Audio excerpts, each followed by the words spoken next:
नमस्कार मित्रों, हिंदी के प्रतिष्ठित, ख्याति प्राप्त और साथ में नए उभरते लेखकों की कहानियों के चैनल में आपका स्वागत है। आज सुनिए हिंदी की उभरती कथाकार हिना मोदी जी की कहानी सूर्यास्त से पहले सूरज चमक गया।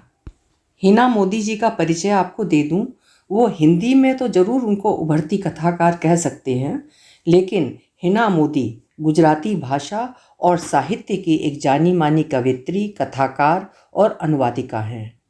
अपनी कथा और कविताओं को अनुवाद के माध्यम से अन्य भाषा के लेखकों के पास उन्होंने पहुंचाया है और अन्य भाषा की श्रेष्ठ कृतियों को गुजरातियों को पढ़ने का सौभाग्य दिया है। अभी इसी शारदीय नवरात्रि में उनकी पहली हिंदी की किताब छपकर आई है, जिसका नाम है जिंदगी।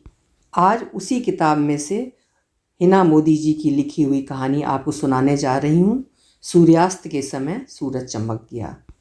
हिना मोदी जी की कहानियों में आपको गुजरात प्रदेश की भाषा, संस्कृति और आंचलिकता की पूरी छाप देखने को मिलेगी। तो शुरू करते हैं कहानी सूर्यास्त के समय सूरज चमक गया। अपने क्षेत्र में एक प्रसिद्ध और मजबूत वकील चंद्रेश सर की मृत्यु के बाद उनकी निजी सहायक अभिज्ञा को उनके कार्यालय को चलाने की जिम्मेदारी सौंपी गई थी।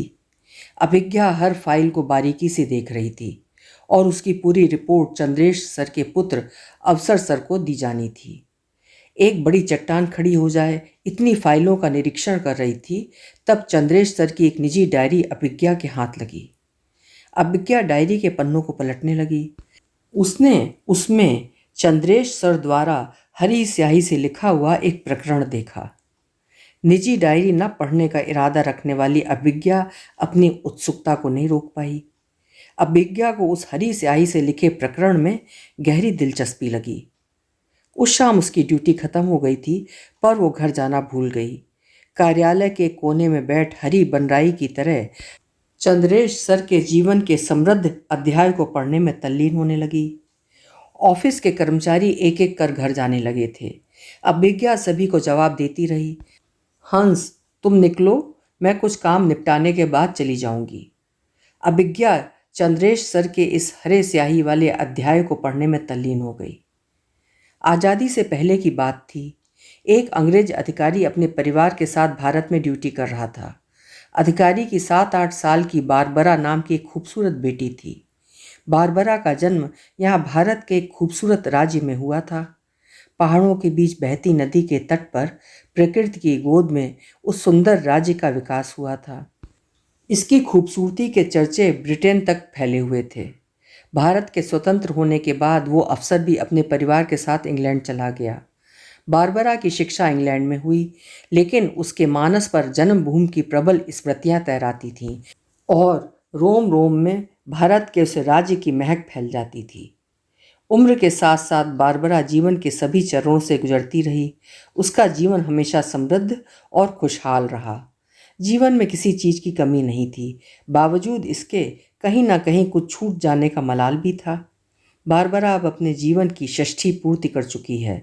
जीवन का भरपूर आनंद लेने की खुशी के साथ दिल के किसी कोने में उसे जन्मभूमि की याद आती रहती थी।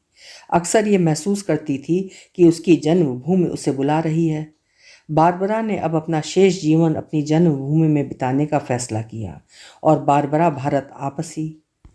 हर रोज नदी के तट पर टहलना, पहाड़ों पर घूमना और खंडहर जैसा पर उसे आत्मीयता का एहसास दिलाते महल में जाना उसकी दिनचर्या बन गई।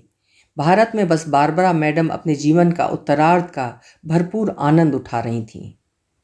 मूल रूप से इसी गांव के रहने वाले और नौकरी की वजह से अहमदाबाद जाकर बसे हुए करशन भाई भी बैंक की सरकारी नौकरी से सेवानिवृत्त हुए थे। उनकी पत्नी की मृत्यु से करशन भाई को शहर में एकाकी जीवन की पीड़ा सताती थी।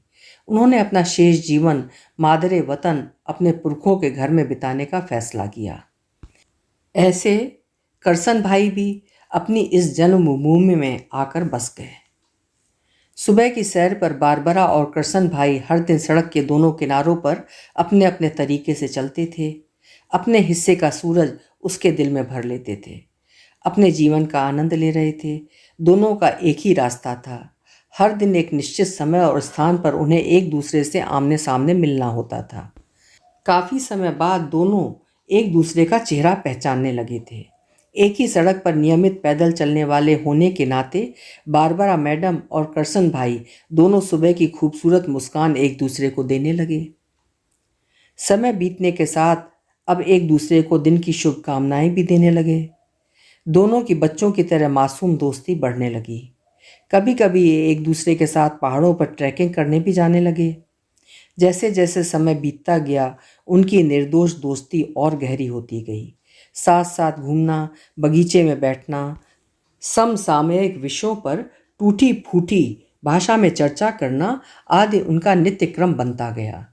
नियत समय पर जब वे टहलने निकलते तब दो दोस्तों को देख गांव के लोग में आश्चर्य फैलता था। उनमें से कुछ अपनी सोच के मुताबिक बकवास बातें भी करते थे, लेकिन उन दो दोस्तों को कहाँ किसी की परवाह थी।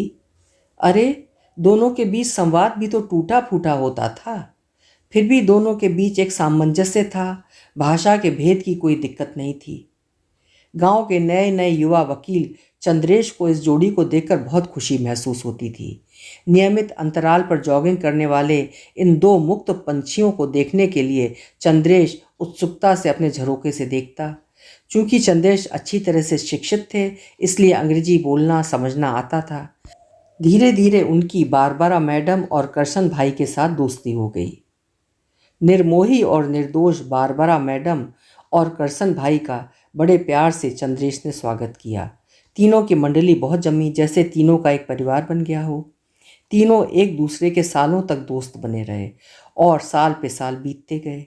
जीवन की शाम ढलने के साथ साथ बारबरा मैडम और करसन भाई की दोस्ती भी और अधिक मुग्ध होती गई। दोनों एक दूसरे के समर्थन के लिए बने हों ऐसा महसूस होता रहा। चंद्रेश उसका साथी बना रहा। वर्षों से चली आ रही दिनचर्या के अनुसार बारबरा मैडम अपने निर्धारित समय पर टहलने नहीं आईं। करसन भाई परेशान हो गए और उनके दिल की धड़कन बढ़ गई। करसन भाई को अभी तक बारबरा मैडम के घर का पता नहीं मालूम था, लेकिन इलाके का अनुमान था। हक्के बक्के करसन भाई ने बारबरा मैडम का निवास ढूंढ लिया।